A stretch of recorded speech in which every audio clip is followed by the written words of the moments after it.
Väga äge.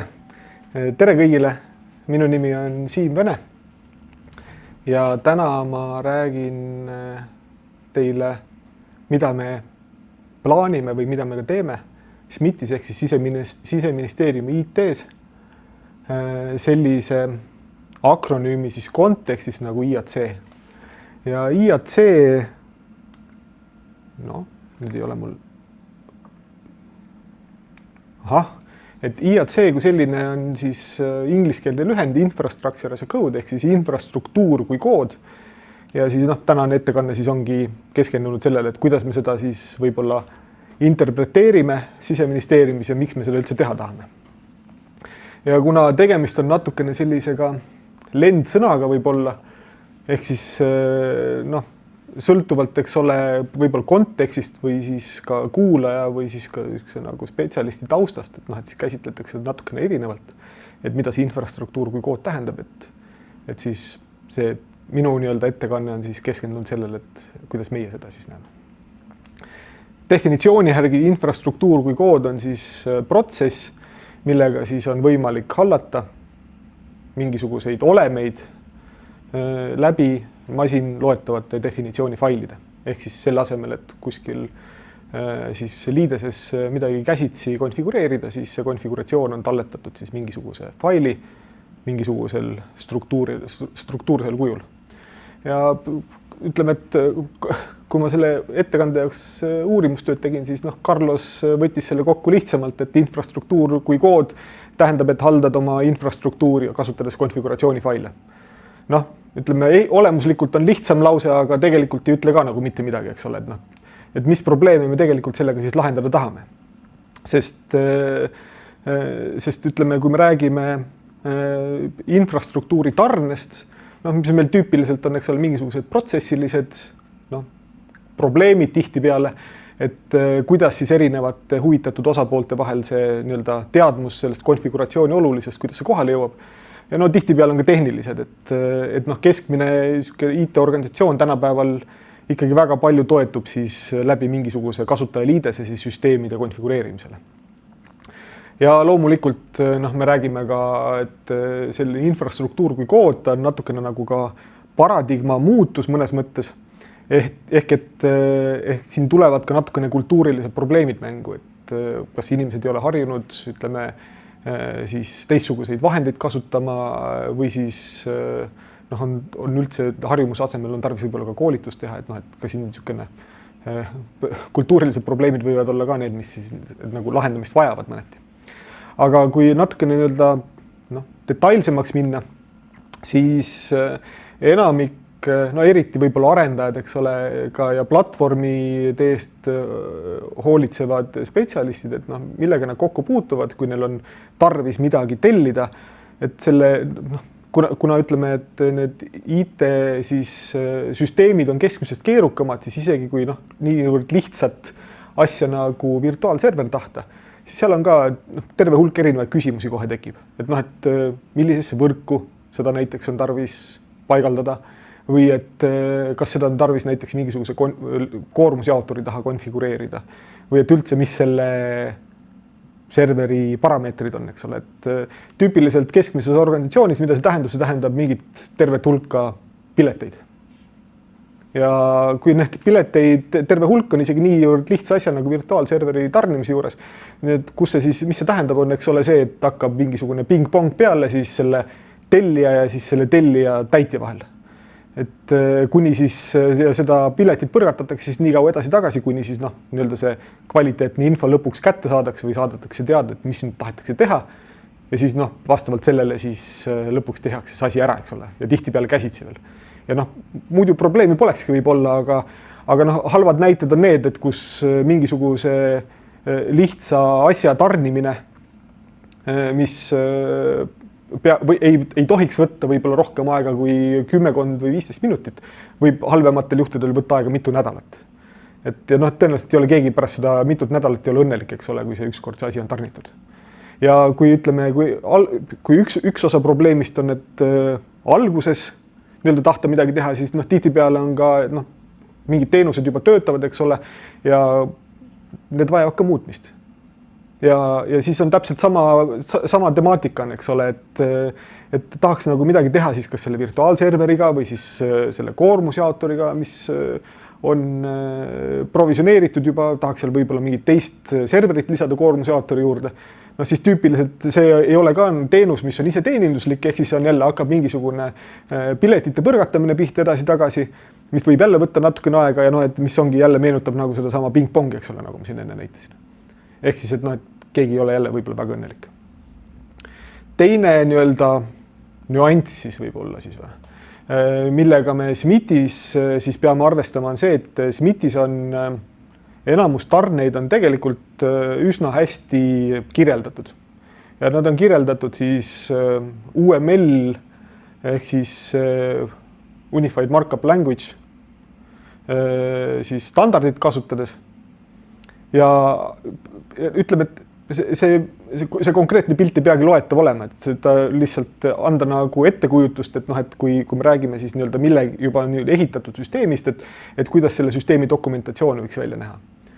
Et see on parem kui mitte midagi, aga jällegi, et ütleme, millega me nagu kokku puutusime või mis probleemid otsa me põrkasime, et kui seda joonist vaadata, siis võib olla keskmisest keerulisem aru saada, et mis versiooniga nüüd sellest keskkonnast on tegemist. Et kas see on nüüd see pilt, mis kirjeldab siis seda seisu, mis hetkel on toodangus? Kas see on pilt, mida joonistatakse alles ja mille pealt hakatakse midagi toodangusse provisioneerima? Või on see pilt, mida on unustatud uuendada ja tegelikult meil toodangus on hoopis 3 korda rohkem näiteks servereid, kui siin pildi peal joonistatud? Või kas üldse on jälgitud UML standardid? Et võib-olla osad, kes peavad oma neid kastikesi joonistama, et võib-olla nad käsitlevadki seda nagu keskmisest keerulisemat mingisugust Microsoft Visio programmi ja ei hooli väga, et kuidas nagu tegelikult see standard, eks ole, ette näeb siis nende olemite kirjeldamist. Ja ütleme, et mis selle joonistega nagu veel lisandus, oli siis see, et oletame, et teenusega juhtub midagi. Ja me peame seda näiteks kuskil uues kohas taastama täitsa nullist. Siis selle joonise pealt, kuna see joonis, kuigi seal joonise taga on mingisugune kas XML või mis iganes muus formaadis on, eks ole, need olemid kõik kirjeldatud, siis ta ei ole nagu väga hästi interpreteeritav siis erinevate infrastruktuuri tarnevahendite poolt.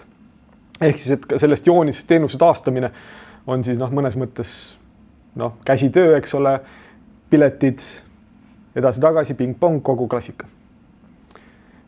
Kui ma SMIT-i läksin, siis enne SMIT-i ma töötasin sellises ettevõttes nagu Swedbank ja seal me juurutasime siis mingisugusel kujul iseteeninduse, mis puudutab siis teenusomanike poolt enda teenusele siis mingisuguste virtuaalserverite või ressursside tellimist. Ja esimese hooga mõtlesin, et väga äge, mul on see kogemus olemas, et saab nagu seda sama asja rakendada SMIT-is ka.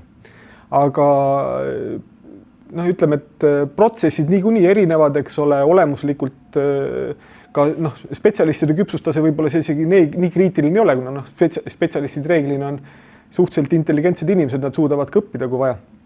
Aga just see tehnoloogiliste platvormide erisus võib olla või ütleme see, kuidas kogu see tarneahel oli üles ehitatud ühes ettevõttes, ei olnud nagu otseselt rakendatav teises ettevõttes. Ehk siis mõnes mõttes, kuigi mul oli nagu kogemus olemas, kuidas sellist nagu iseteeninduslikku siis taristut või infrastruktuuri teha, siis seda on võimalik üks-ühele üle kanda SMIT-i konteksti.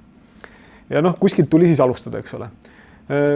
Kuna ma olen keskmisest lasjem inimene võib-olla, siis esimese hooga mõtlesin, et äkki hakkaks nagu ise põlve otsas midagi ehitama, et otsiks mingisuguseid ägedaid valmis lahendusi juba. Ja see on siis Gartneri maagiline siis kvadrant.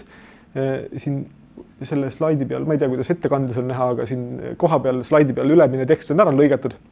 Aga ühesõnaga see maagiline kvadrant siis tootjate kohta, kes pakuvad pilvehaldustarkvarasid.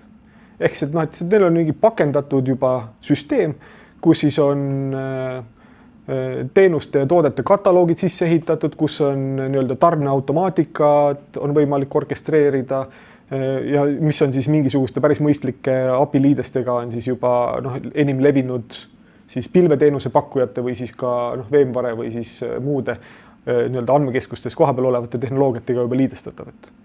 tundus nagu päris äge, aga noh, varjukülg võib-olla sellel on see, et noh, selle toote nii-öelda haldamine ja selle toote kasutusele võtse eeldab suhteliselt spetsiifilist kompetentsi, ka selle toote spetsiifilist isegi. Mis oleks tähendanud seda, et noh, et oleks mingi värbamisprogramm lahti läinud, oleks pidanud hakkama võib-olla maja seest inimesi ümber koolitama.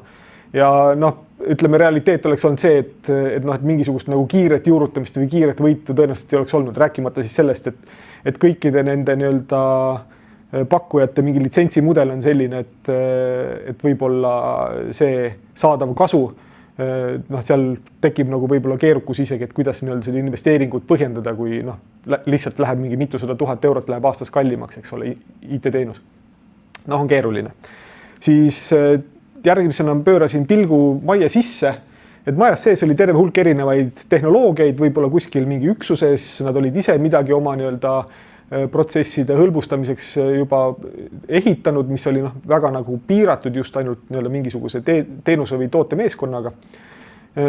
Ja ütleme ka see Nutanix, mis siis on SMITis on kasutusel, kui siis nii-öelda see virtualiseerimisplatvorm. Noh, ka Nutanixil endal on olemas, eks ole, mingid orkestreerimisvahendid ja ka sellised nagu noh, tellimusportaalilaadsed tooted. Aga noh, jällegi, et selle nagu rakendamine, see eeldab jällegi väga selle toote spetsiifilist kompetentsi ja kui kogu nii-öelda see tarneprotsess ehitada selle toote otsa, siis tähendab omakorda ka seda, et, no, et selle tootega on lukus nagu. Et noh, sealt välja tulek on jälle mingisugune keskmisest keerulisem arendusprotsess. Ehk siis ütleme, tehes nagu kiire turu-uuringu ja vaadates nagu, mis võimalused üldse on, siis sai otsustatud, et aga noh, hakkaks kuskilt minema. Ja esimesena saigi kaardistatud ära, et sellised nagu väga nagu ütleme enim levinumad või sellised tüüpilised tellimused, mida siis kas platvormi või arendustiimid siis infralt soovisid ja kasutada ära ka maksimaalselt juba olemasolevaid tööriistu. Et see sai ka nagu otsuseks, et kui vähegi võimalik, siis ühtegi uut asja majja sisse ei too. Kuna see eeldab, eks ole, siis keskmisest keerukamat spetsialistide kompetentside juhtimise sükest väljakutset.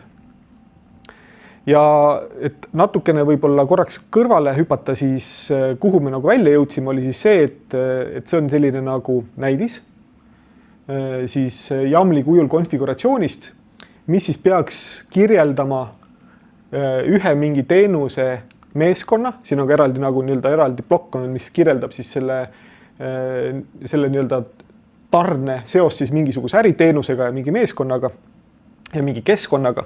Et see nii-öelda, me jõudsime siis sinna, et me kirjeldame siis kogu nii-öelda tarne kui koodina. Ehk siis noh, tulemegi siis tagasi nii-öelda selle ettekande alguse juurde, et noh, et konfiguratsioon kui kood. Ja et nii-öelda noh, siin need andmed, mis siin peal on, need on nagu noh, kirjutasin midagi suvaliselt, eks ole, siia selle ettekande jaoks, aga et see, ütleme, see konfiguratsioon on jaotatud erinevateks plokkideks. Et meil on, ütleme, nagu ma enne ütlesin, meil on siis mingisugune plokk, mis kirjeldab seda teenust, millega siis kõik need muud konfiguratsiooni elemendid seotud on. Siis on meil näiteks võrk on eraldi plokina, kus on noh, et sellel teenusel mingid VLANid võib olla, eks ole äkki. Siis on sellel teenusel äkki mingisugused tulemüürireeglid, mis kirjeldavad kas sisse või välja poole lubatud liiklust. Siis on eraldi plokk on virtuaalserverite jaoks. Noh, siin on kõik on neid olla üks, aga noh, et keskmisel teenusel võib-olla 4 VLAN-i ja võib-olla mingisugune 50 virtukat, eks ole. Et noh, et siis see lihtsalt on öelda, et kõik ühe slaidi peale ära mahuks, eks ole. Ja siis on ka veel eraldi plokk on, mis kirjeldab selle teenuse nii-öelda koormusjaotori konfiguratsiooni. Et leidsime, et äkki umbes sellisel kujul siis oleks võimalik meil ära kirjeldada üks nii-öelda keskmine teenus, mis on siis virtuaalserveritele provisioneeritud. Väga äge. Aga noh, et see on siis nagu sisuliselt ka selle teenuse taasteplaan, eks ole, et noh, et kui kuna ta on nii-öelda nii inimloetavalt kui ka programmaatiliselt käsitletav, siis noh, on võimalik sellest suhteliselt hõlpsalt, eks ole, ka seda teenust taastada. Aga noh, see fail ise ei tee mitte midagi. Et noh, et see ongi nagu tegelikult see päris keerukus, millega siis me täna tegeleme, et kuidas disainida siis seda tarneahelat. Et ma üritasin seda võimalikult lihtsustatult siis visualiseerida. Et ütleme, tarneahel siis meie nägemuses võiks näha välja selline, et siin arendaja või keegi, kes soovib mingit ressurssi tellida, ta siis kas loob uue selle konfiguratsiooni faili või ta muudab olemasolevat ja see siis talletatakse Gitis või noh, siis nii-öelda versiooni kontrolli vahendis. Ja noh, vajadusel siis saab siin kasutada veel 4 silma printsiipi, et noh, et ütleme, kas siis turvaosakond või siis infrastruktuuri osakond näiteks kinnitab selle muudatustellimuse sisuliselt, eks ole. Ja siis pärast seda käivitatakse siis sisuliselt meil arendusvahendi, ütleme selle Bamboo siis tööriist, mis võtab võib-olla vajadusel siis mingisugused sertifikaadid nii-öelda hoidlast, käivitab selle peale ehitusagendid ja see ÜTT, kus juures on siis eraldi tarkvaratükk, mis suudab erinevatest YAML-failidest panna kokku nii-öelda ühe YAML-faili, ehk siis ta suudab natukene nagu muutujatega mängida ja teha siis nii-öelda õige või vajaliku YAML-faili.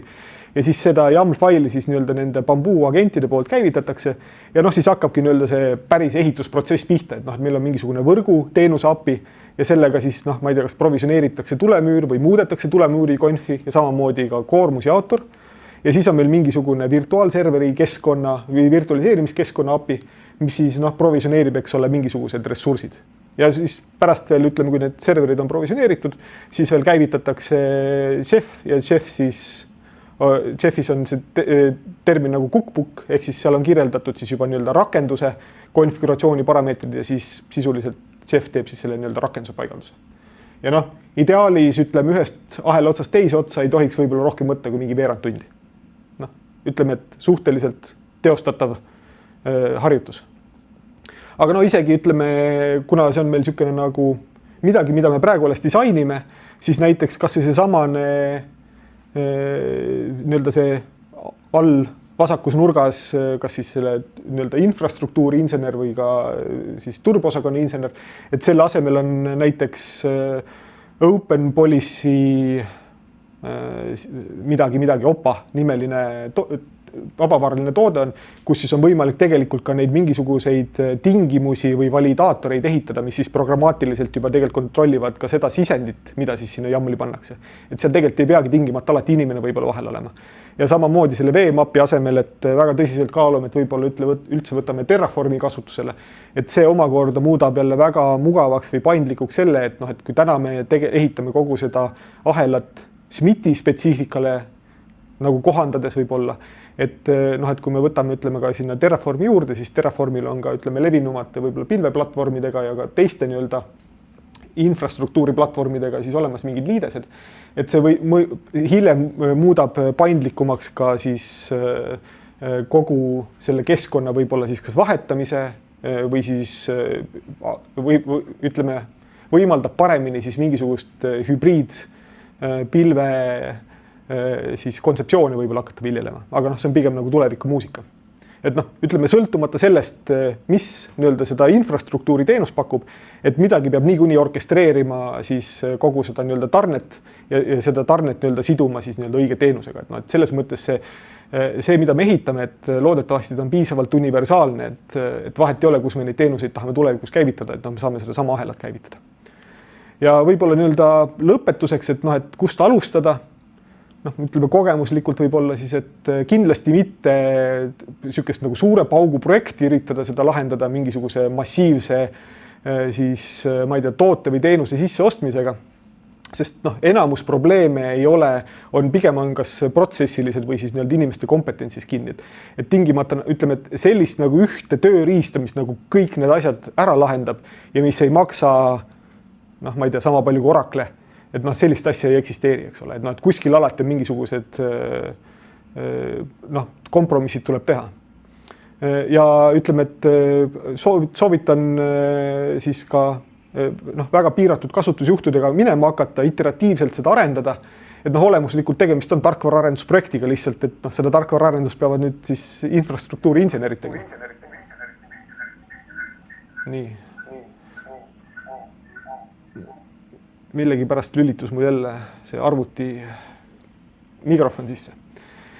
Ja kasutusjuhud, mida nii-öelda siis kirjeldatakse, et need peaks olema kindlasti nii-öelda kliendi vaates. Et mitte, et me lahendame mingit infrastruktuuri probleemi ära, vaid me lahendame ära siis mingisugust probleemi, mida kas arendajal või siis mingisugusel nii-öelda tellijal on tarvis, et noh, see on nagu kindlasti nagu see, mida kogu selle projekti juures tuleks nagu algusest peale väga tõsiselt nagu silmas pidada. Ja noh, et suurem eesmärk ongi, et me loome nii-öelda siis nende infrastruktuuri teenuste iseteeninduslikkuse selliselt, et noh, et me ei pea kuskile kuisse minema klikkima, aga noh, see omakorda tähendab seda, et kuna tegemist on mõnes mõttes nagu nii-öelda tarkvara arendusprojektiga või noh, ütleme projektiga, kus kasutatakse tarkvara arenduse printsiipe väga tugevalt, siis see tähendab omakorda seda, et ka neid olemasolevaid spetsialiste ettevõttes, kes vastutavad selle infrastruktuuri nii-öelda teenuse pakkumise eest, et neid peaks ka siis noh, kas toetama, koolitama, võib-olla tegema mingisuguseid nii-öelda virtuaalseid meeskondi, kus on siis nii arendus kui platvorm kui infrastruktuur esindatud. Et see on ka kindlasti on päris mõistlik, sest noh, et on väga ekslik arvata, et arendajad tahavad virtuaalserverit, arendajad tahavad midagi, kus neil on võimalik oma koodi või siis rakendust nii-öelda kasutada. Et ja see ongi siis see koht, kus siis infrastruktuuri tiim või platvormi tiim peaks siis suutma nagu sellist iseteeninduslikku platvormi pakkuda ja siis see infrastruktuur kui kood, siis on lihtsalt üks metoodika, kuidas selle teha. Suur tänu teile, kes vaevasid kuulama. Teeme nüüd selle küsimuste ja vastuste ringi ka ära, kui siin on üldse küsimusi ja või vastuseid.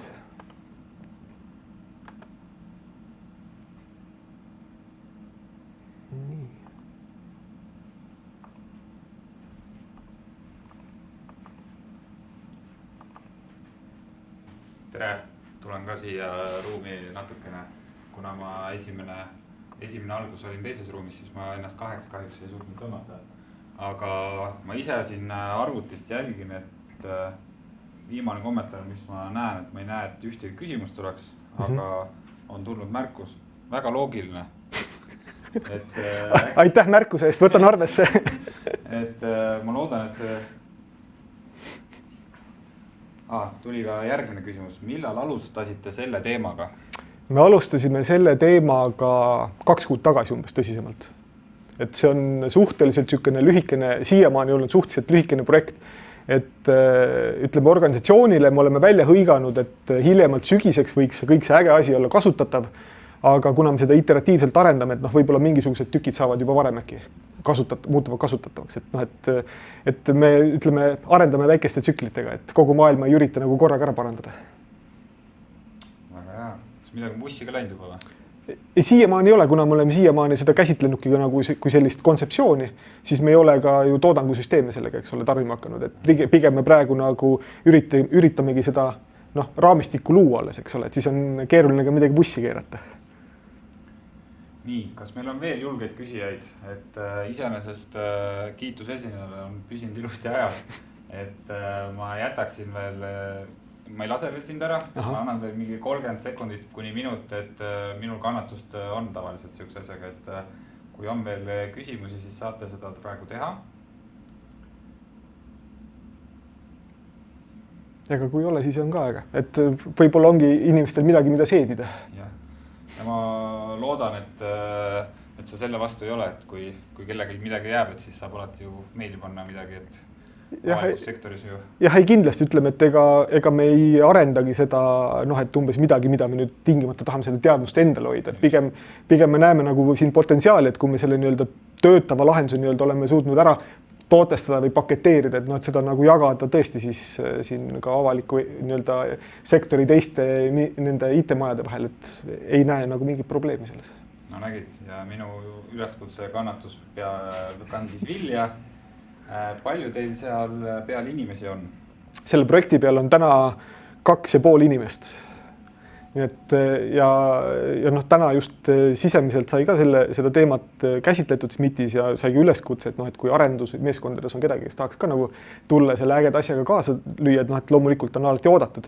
Et täna ei ole nagu, ütleme, see tiim ei pea olema mingisugune massiivne ja see tiim ei pea olema ka midagi, mis nagu nii-öelda ainult nii-öelda 24/7 või siis 40 tundi nädalas tegeleb ainult selle projektiga, et virtuaalne tiim töötab päris hästi ka nii-öelda, sest noh, väga palju on siin seotud ka mingi uurimustöödega, eks ole, et nad siin ei ole nagu, et on nagu mingi, paneme nüüd selle, kuidas see projekti juhtimine oli, et 9 naist on võimelised 1 kuuga lapse sünnitama, eks ole, et noh, et see, kindlasti see ei ole seda tüüpi projekt. Okei, aga kuna ma rohkem küsimusi ei näe, siis tänud sulle veel kord. Ja vaatajatele siis andke meile nüüd paar sekundit, teeme sinna väikse tehnilise mikrofoni vahetuse järgmise esinejaga ja siis oleme kohe tagasi teie ees. Aitäh!